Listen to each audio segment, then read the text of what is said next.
Friends, ഈ ഒരു കുഞ്ഞു വണ്ടി ഞാൻ 500 രൂപയ്ക്ക് സ്ക്രാപ്പിൽ നിന്ന് മേടിച്ചതാണേ. 500 രൂപയ്ക്ക് മേടിക്കാൻ കാരണം എന്താണെന്ന് വെച്ച് കഴിഞ്ഞാൽ ഇതിൻ്റെ ഒരു മോട്ടർ ഫംഗ്ഷനിങ് ആയിരുന്നു. അപ്പോൾ അതുകൊണ്ടാണ് വാങ്ങിച്ചത്.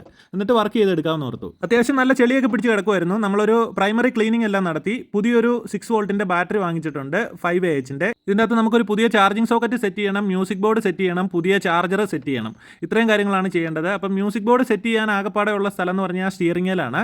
അപ്പോൾ സ്റ്റിയറിംഗ് നമുക്ക് ഇതുപോലെ അഴിച്ചെടുത്തിട്ട് നിലവിൽ അതിൻ്റെ അകത്ത് ഇരിക്കുന്ന മ്യൂസിക് ബോർഡെല്ലാം പോയതാണ്. അത് ഈ ഒരു ടൈപ്പ് അല്ല, ആ ടൈപ്പ് നമുക്ക് സ്പെയറും കിട്ടത്തില്ല. അതുകൊണ്ടാണ് ഇത് വെക്കുന്നത്.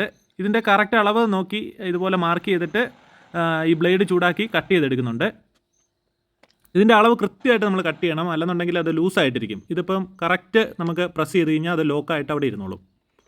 ഇനി സ്പീക്കർ ഈ സൈഡിലായിട്ട് പിടിപ്പിച്ചെടുക്കണം. അപ്പോൾ സ്പീക്കറിൻ്റെ സൗണ്ട് പുറത്തേക്ക് കേൾക്കാൻ വേണ്ടി ആ സ്പീക്കറിൻ്റെ ഒരു റൗണ്ടിന് നമ്മൾ ഇതുപോലെ ചെറിയ ദ്വാരങ്ങൾ ഇട്ട് കൊടുത്തിട്ടുണ്ട്.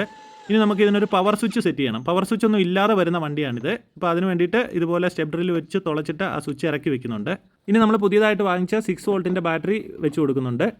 ചാർജിങ് സോക്കറ്റ് ഇവിടെ ആയിട്ടാണ് സെറ്റ് ചെയ്യുന്നത്. ചാർജിങ് സോക്കറ്റിൻ്റെ കറക്റ്റ് അളവ് ഇവിടെ മാർക്ക് ചെയ്തിട്ട് ഇതുപോലെ തുളച്ചെടുക്കുന്നുണ്ട്. അത് കൃത്യമായിരിക്കണം, അല്ലെന്നുണ്ടെങ്കിൽ ആ സോക്കറ്റ് കറക്റ്റായിട്ട് ഇരിക്കത്തില്ല. കറക്റ്റ് അളവിന് ഇതുപോലെ തുളച്ചെടുത്തിട്ട് നമ്മൾ ഉണ്ടാക്കിയെടുത്തൊരു ടൂള് വെച്ചിട്ട് ഇതുപോലെ ഉരുക്കി തുളച്ച് കൊടുക്കുന്നുണ്ട്. അത് സ്ക്രൂ ഇടാൻ വേണ്ടിയിട്ടാണ്.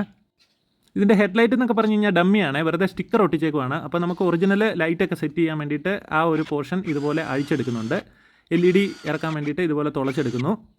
ഇനി പ്ലാസ്റ്റിക് പ്രൈമർ അടിച്ചു കൊടുത്തിട്ട് ഇതുപോലെ ക്രോം ഫിനിഷ് ആയിട്ടുള്ള സ്പ്രേ പെയിൻറ്റ് അടിച്ചു കൊടുക്കുന്നുണ്ട്. ആ ഒരു റിഫ്ലക്ടർ കിട്ടാൻ വേണ്ടിയിട്ടാണ്. ഹെഡ്ലൈറ്റിൻ്റെ ഫ്രണ്ട് പോർഷൻ ഇതുപോലെ തുളച്ചെടുക്കുന്നുണ്ട് സ്റ്റെപ്പ് ഡ്രിൽ വെച്ചിട്ട്. എന്നിട്ട് നല്ല രീതിയിൽ ഗ്രൈൻഡ് ചെയ്യുന്നു. ഇനി ഗ്ലാസ്സിന് പകരം നമ്മൾ അക്രിലിക് ഷീറ്റാണ് കട്ട് ചെയ്തെടുക്കുന്നത്. ഇതുപോലെ റൗണ്ട് മാർക്ക് ചെയ്തിട്ട് കട്ട് ചെയ്തെടുക്കുന്നുണ്ട്.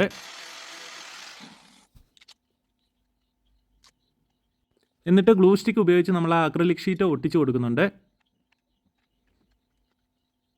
നല്ല ഭംഗിയായിട്ട് വന്നിട്ടുണ്ട്. ഇനി നമുക്ക് ആ LED കണക്ഷൻസ് എല്ലാം കൊടുത്തെടുക്കണം. ഇനി നമ്മൾ സ്പീക്കറൊക്കെ കണക്ഷൻ കൊടുത്തെടുത്തിട്ട് അത് ഇവിടെ ഒട്ടിച്ചു കൊടുക്കുന്നുണ്ട്.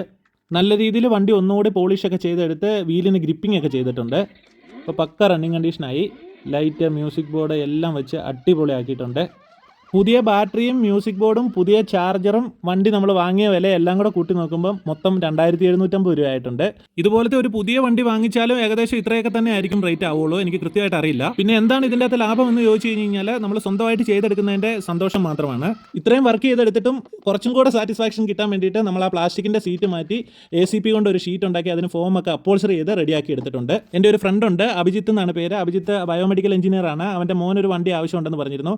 അപ്പോൾ പണിക്കൂലി കംപ്ലീറ്റ് ആയിട്ട് ഒഴിവാക്കിയിട്ട് 2750 രൂപയ്ക്ക് ഞാനിത് അഭിജിത്തിന് കൊടുത്തു. അപ്പോൾ thank you for watching this video. Thank you.